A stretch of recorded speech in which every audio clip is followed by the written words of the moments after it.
शशिवर्णं चतुर्भुजं प्रसन्नवदनं ध्यायेत् सर्वविघ्नोपशान्तये।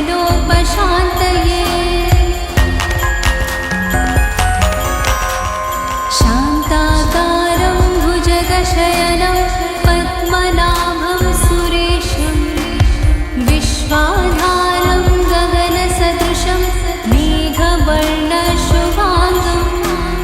लक्ष्मीकान्तं कमलनयनं योगिभिर्ध्यानगम्यं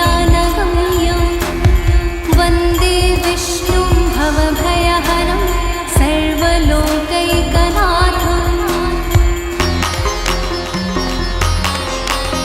जगज्जालपालं कचत्कण्ठमालं शरच्चन्द्रभालं महादैत्यकालं नभो नीलकायं दुरावारमायं सुपद्मासाहायं भजेऽहं भजे।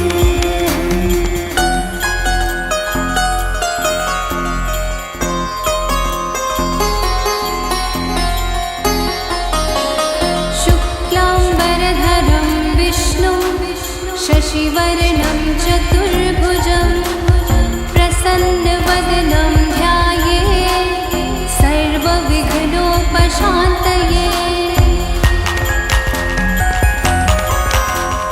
शान्ताकारं भुजगशयनं पद्मनाभं सुरेशं विश्वाधारं गगनसदृशं मेघवर्णशुभाङ्गं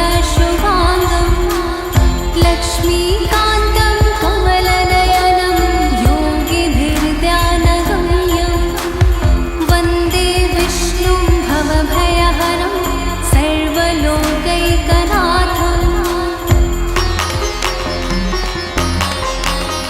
जगज्जालपालं कचत्कण्ठमालं शरच्चन्द्रभालं महादैत्यकालं नभो नीलकायं दुरावारमायं सुपद्मासाहायं भजेऽहं भजे।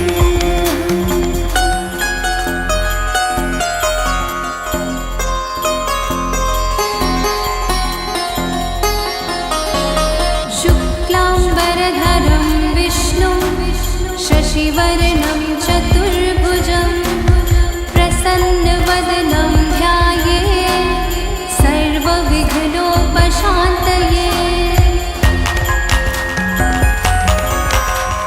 शान्ताकारं भुजगशयनं पद्मनाभं सुरेशं विश्वाधारं गगनसदृशं मेघवर्णशुभाङ्गं लक्ष्मीकान्तं कमलनयनं योगिभिर्ध्यानगम्यं वन्दे विष्णुं भवभयहरं सर्वलोकैकनाथम्।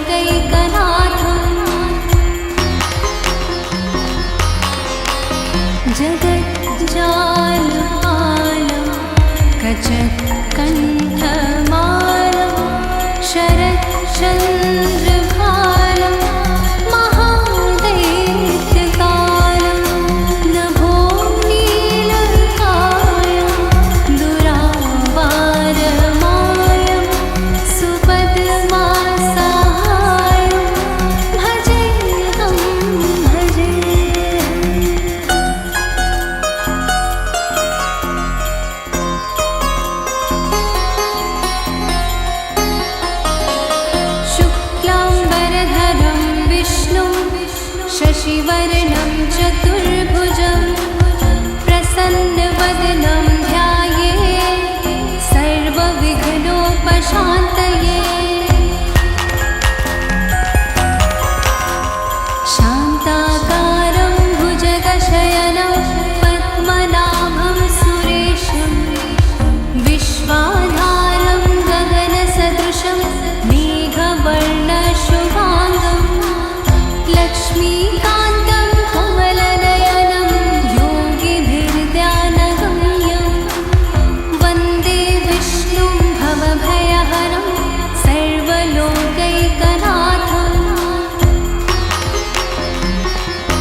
जगज्जालपालं कचकण्ठमालं शरच्चन्द्रभालं महादैत्यकालं नभो नीलकायं दुरावारमायं सुपद्मासाहायं भजेऽहं भजे।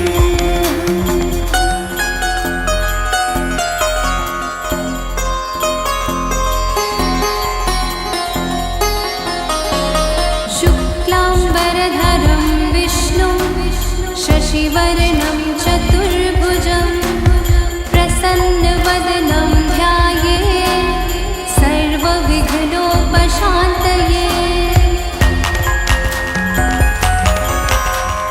शान्ताकारं भुजगशयनं पद्मनाभं सुरेशं विश्वाधारं गगनसदृशं मेघवर्णशुभाङ्गं लक्ष्मीकान्तं कमलनयनं योगिभिर्ध्यानगम्यं वन्दे विष्णुं भवभयहरं सर्वलोकैकनाथम्। जगज्जालपालं कचकण्ठमालं शरच्चन्द्रभालं महादैत्यकालं नभो नीलकायं दुरावारमायं सुपद्मासाहायं भजेऽहं भजे।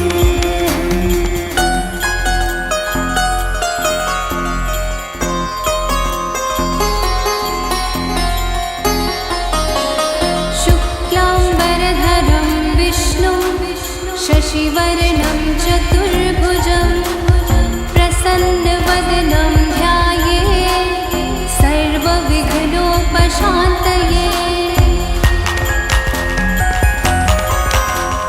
शान्ताकारं भुजगशयनं पद्मनाभं सुरेशं विश्वाधारं गगनसदृशं मेघवर्णशुभाङ्गं लक्ष्मीकान्तं कमलनयनं योगिभिर्ध्यानगम्यं वन्दे विष्णुं भवभयहरं सर्वलोकैकनाथम्।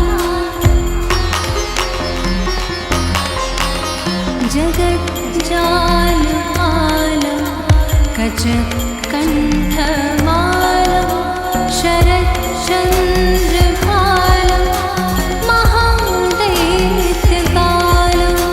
नभो नीलकायं दुरावारमायं सुपद्मासाहायं भजेऽहं भजे।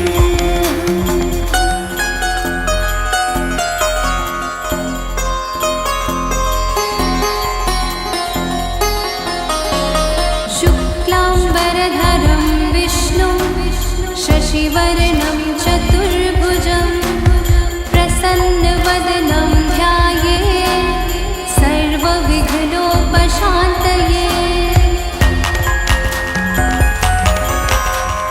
शान्ताकारं भुजगशयनं पद्मनाभं सुरेशं विश्वाधारं गगनसदृशं मेघवर्णशुभाङ्गं लक्ष्मीकान्तं कमलनयनं योगिभिर्ध्यानगम्यं वन्दे विष्णुं भवभयहरं सर्वलोकैकनाथम्।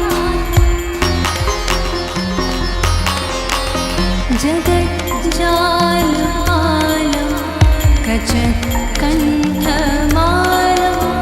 शरच्चन्द्रभालं महादैत्यकालं नभो नीलकायं दुरावारमायं सुपद्मासाहायं भजेऽहं भजे।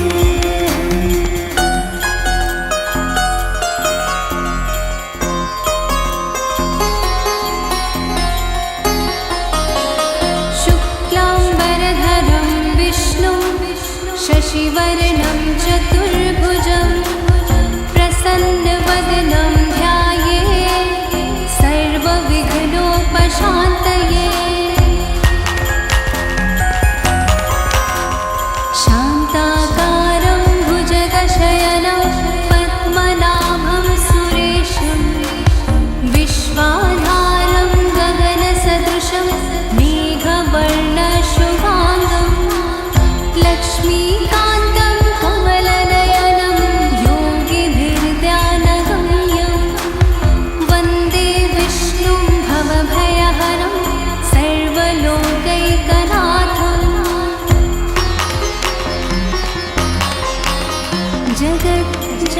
जगज्जालपालं कचकण्ठमालं शरच्चन्द्रभालं महादैत्यकालं नभो नीलकायं दुरावारमायं सुपद्मासाहायं भजेऽहं भजेऽहम्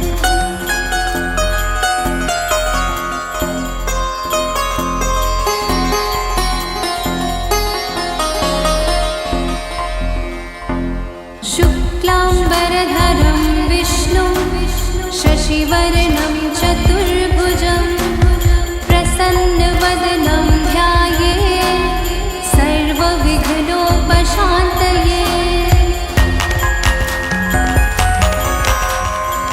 शान्ताकारं भुजगशयनं पद्मनाभं सुरेशं विश्वाधारं गगनसदृशं मेघवर्णशुभाङ्गं लक्ष्मीकान्तं कमलनयनं योगिभिर्ध्यानगम्यं वन्दे विष्णुं भवभयहरं सर्वलोकैकनाथम्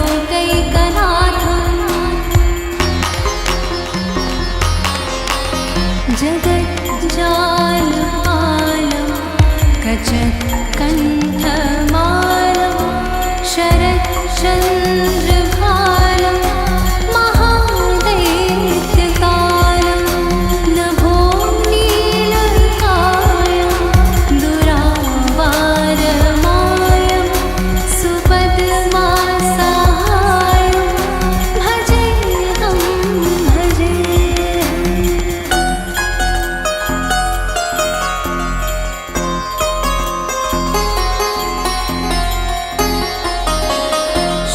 शुक्लाम्बरधरं विष्णुं शशिवर्णं चतुर्भुजं प्रसन्नवदनं ध्यायेत् सर्वविघ्नोपशान्तये शान्ताकारं भुजगशयनं पद्मनाभं सुरेशं विश्वाधारं गगनसदृशं मेघवर्णशुभाङ्गं लक्ष्मीकान्तं कमलनयनं योगिभिर्ध्यानगम्यं वन्दे विष्णुं भवभयहरं सर्वलोकैकनाथम्